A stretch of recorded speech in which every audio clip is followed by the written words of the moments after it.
여러 가지 연립방 정식의 풀이 파트 살펴보도록 할게요. 먼저 복잡한 연립방 정식의 풀이입니다. 여기에서 첫 번째, 괄호가 있는 연립방 정식이다 라는 것은 분배 법칙을 이용하여 괄호를 풀고 동류한끼리 정리한 후 푼다 라고 표현을 했죠.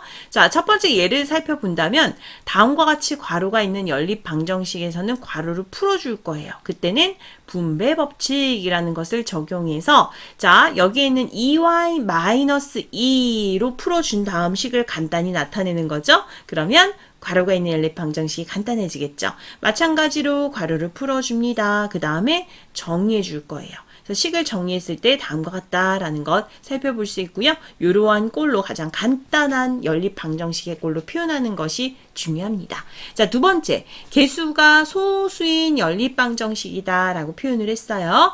이럴 때의 방법은 양변의 10의 거듭 제곱을 곱해서 개수를 정수로 고쳐서 나타낼 거예요. 그래서 풀 건데, 자, 개수가 소수인 연립방 정식을 직접 한번 살펴본다면 다음과 같이 위에 첫 번째 식도 0.1, 0.2, 1.9라는 소수의 형태가 나왔죠.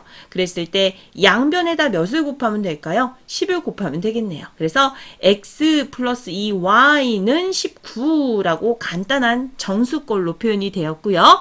개수를 정수로 고쳤으니까 그럼 아래에 있는 식도 마찬가지로 0.2x, 0.3y는 1이라고 표현이 되었어요.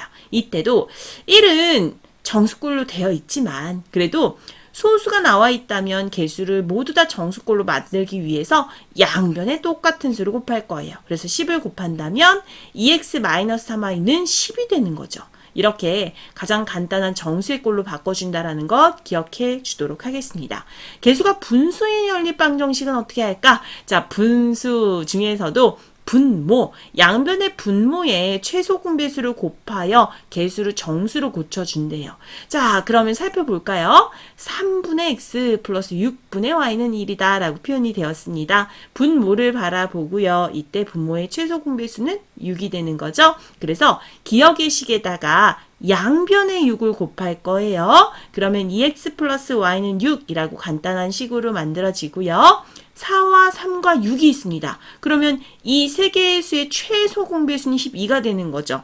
양변에 똑같이 12를 곱해서 간단한 정수꼴, 개수가 정수인 꼴로 나타냈더니 자, 어때요? 3x 마이너스 4y라는 것은 마이너스 2가 된다 라고 해서요. 다음과 같이 개수가 분수인 연립방 정식에서도 양변의 분모의 최소 공배수를 곱해서 개수를 정수로 고치면 되겠구나 라는 것 알 수 있었습니다. 자, 이번에는 A는 B는 C의 꼴의 방정식을 풀어보도록 할게요. 다음과 같은 형태가 나왔다면 우리가 연립방정식을 이렇게 만들어주면 되겠구나 라는 것 알 수 있고요. 자, 방법은 세 가지. 자, A를 두 번 중복해서 식을 나타낼 수 있고 B라는 식을 두 번 써서 나타낼 수 있고요. C라는 식을 두 번 써서 나타낼 수 있습니다. 자, 연립방정식 만들어줄 건데요. 중요한 거. 자, 어떤 식을 두 번씩 이렇게 쓰면 될까요? 다음의 식이 이렇게 A는 B는 C 꼴 다음과 같이 주어졌다면 선생님은 가장 이 중에 간단한 식을 두 번 중복해서 씁니다. 그게 제일 간단한 방법이겠죠?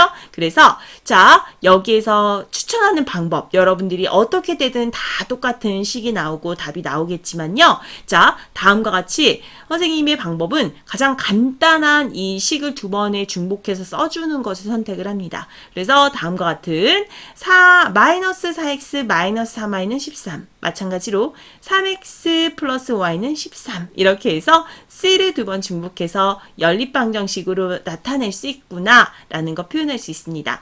다음 식들이 모두 다 성립한다 라는 것도 기억해 주시기 바랄게요. 자, 세 번째는 이제 해가 특수한 연립방정식에 대한 이야기를 좀 나누도록 할게요.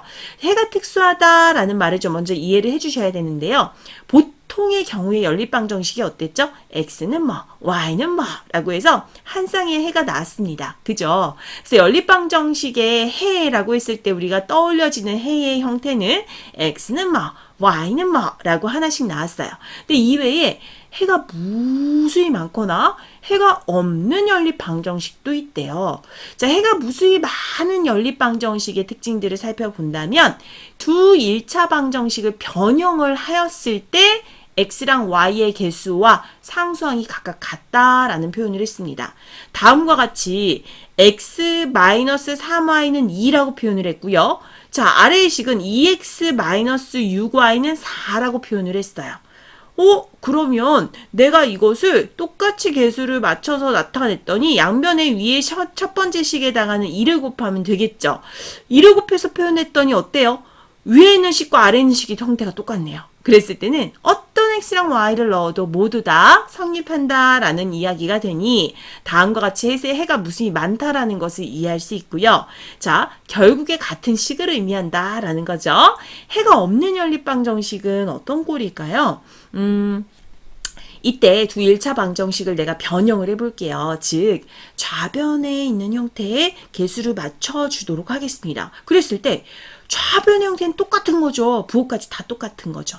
2x-6y 얘도 마찬가지로 2x-6y 똑같죠. 하지만 우변에 있는 상수항을 봤더니 하나는 2고 하나는 4예요. 이거 말이 될까요? 공통의 해 x랑 y가 있을까요? 존재할 수 없죠. 그래서 해가 없다라고 판단할 수 있습니다. 자, 이런 경우에 해가 없다라는 것, 해가 특수한 연립방정식 두 가지 형태, 해가 무수히 많다, 또 해가 없다라는 것의 형태들을 살펴보았습니다.